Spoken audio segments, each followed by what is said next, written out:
So here is our cage completely assembled. I also have these bushings for that's gonna sit in the bearing.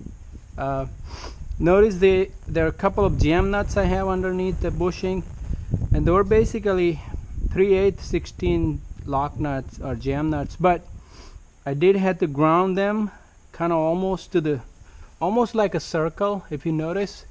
And the reason is, our bearing, I won't be able to fit this bushing inside the bearing if I don't do that. And beyond that, I got a standard washer and another nut holding everything in place. Like I said, the important part is this spacing has to be even all across, and this spacing needs to be even all across.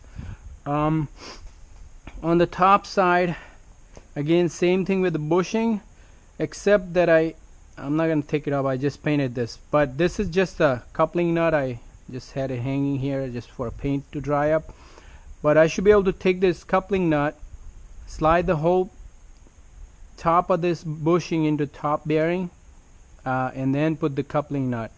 And I also made the top bearing block mount. Basically it's gonna sit like this on top of the trash can or barrel if you're using one, and I just mounted the bearing block underneath that.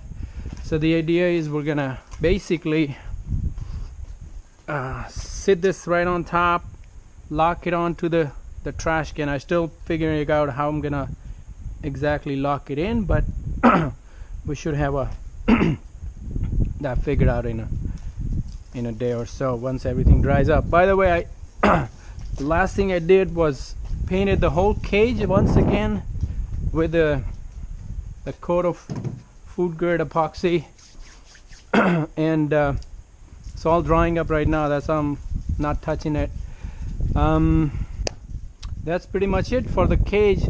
I did kind of fit it in yesterday, just as a dry fit before I mounted the bearing block at the bottom of the trash can, just to make sure everything fits. There's no binding or enough clearance all around, and it was pretty good.